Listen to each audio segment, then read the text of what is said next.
నిర్మల్ జిల్లా అంజన్న స్వాములకు రామన్న భరోసా. నా హిందువులకు అన్యాయం జరిగితే సహించేదే లేదని, వారిని కంటికి రెప్పలా కాపాడుకునే బాధ్యత తనదని బీజేపీ శాసనసభ్యులు రామారావు పటేల్ అంజన్న స్వాములకు రామన్న భరోసా ఇచ్చారు. అన్ని వేళలా అండగా ఉంటానని మరోసారి నిరూపించారు.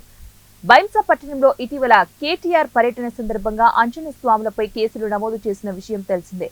అక్రమ కేసుల్లో ఇరుక్కున్న అంజన్న స్వాములకు ముదోల్ ఎమ్మెల్యే పవార్ రామారావు పటేల్ మొదటి నుంచి బాసటగా నిలుస్తున్నారన్నారు. అక్రమ కేసులను ఎత్తివేయాలని డిమాండ్ చేశారు.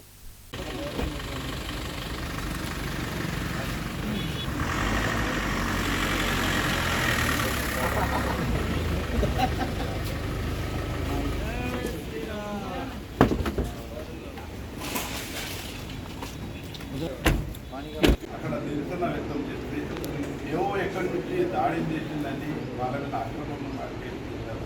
ఇప్పుడే మా సోదరుడు వాయుశంకర్ గారు చెప్పారు, హనుమాన్ దీక్షలో ఉన్న వాళ్ళ దగ్గర ముందు ఉంటాయా, హనుమాన్ దీక్ష ఉన్న వాళ్ళ కట్టెలు ఉంటాయా, హనుమాన్ దీక్ష వాళ్ళ దగ్గర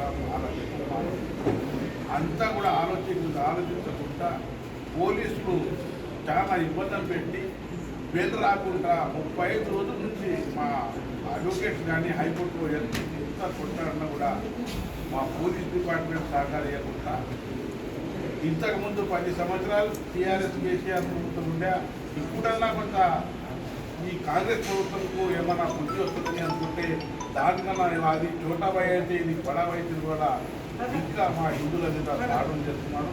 ఖచ్చితంగా మేము పార్లమెంట్లో మా సోదరులు ఏదైతే ఓటాం నాగేస్తారు ఉన్నారు వాళ్ళు కూడా అక్కడ విచ్ఛేదిస్తారు.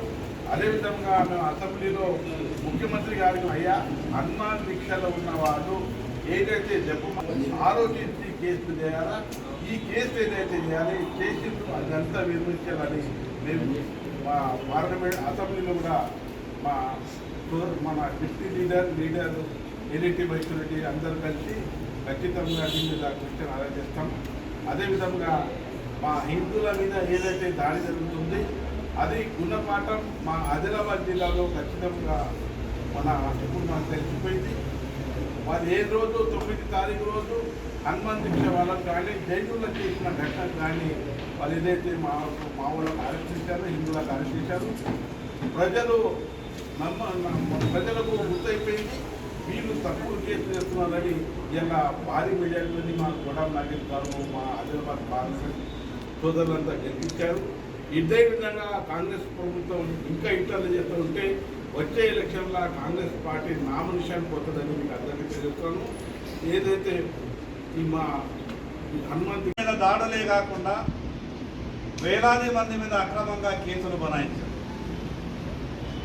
ప్రభుత్వం మారి కాంగ్రెస్ ప్రభుత్వం వచ్చిన తర్వాత మేము అనుకున్నాం గత టీఆర్ఎస్ ప్రభుత్వం తీరు ఈ ప్రభుత్వం వ్యవహారం చెయ్యదేమో, బాధితులు కాంగ్రెస్ పార్టీలో కూడా ఉన్నారు కదా, కొంత మానవత్వంగా ఆలోచించి ప్రభుత్వాన్ని నడుపుతారని మేము ఆలోచించాం. కానీ బైంసాలు ఒక ఎన్నికల ప్రచారంలో శ్రీరాముని అవమానపరిచిందని దాని మీద మీరు సంజాయిషి చెప్పాలని శాంతియుతంగా హనుమాన భక్తులు నిరసన తెలియజేస్తే వారి మీద ఈ ప్రభుత్వంలో పనిచేస్తున్నటువంటి పోలీసులు హనుమాన భక్తులంతా కూడా కోడిగుడ్లతో దాడులు చేసిండ్రని, రాళ్లతో దాడులు చేసిండ్రని, మారణాయుధాలతో చంపడానికి ప్రయత్నం చేసిండ్రని అక్రమంగా 307తో పాటు మిగతా బెయిల్ రాకుండా క్రిమినల్ కేసులు పెట్టి దాదాపు 35 రోజులు హనుమాన్ దీక్ష భక్తులను జైల్లో ఉంచింది ఈ కాంగ్రెస్ ప్రభుత్వం.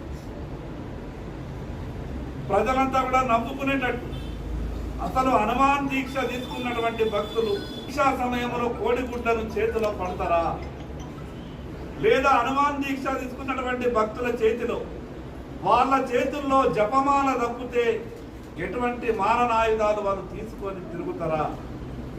చిన్న పిల్లలని చూడకుండా వాళ్ళ ఇళ్లలో ముసలి వాళ్ళు ఎక్కడా కూడా కనీస మానవత్వాన్ని పోలీసులు ప్రదర్శించకుండా ఇళ్లకి వెళ్ళి జబర్దస్తిగా తీసుకొని ఆ నిరసన కార్యక్రమంలో లేనటువంటి వాళ్ళ మీద కూడా జబర్దస్తిగా కేసులు బనాయించి కోర్టులలో బెయిల్ రాకుండా అడ్డగించి వాళ్ళందరికీ ఒక మానసిక క్షోభని మిగిలించే విధంగా ఈ ప్రభుత్వం ప్రయత్నం చేసింది.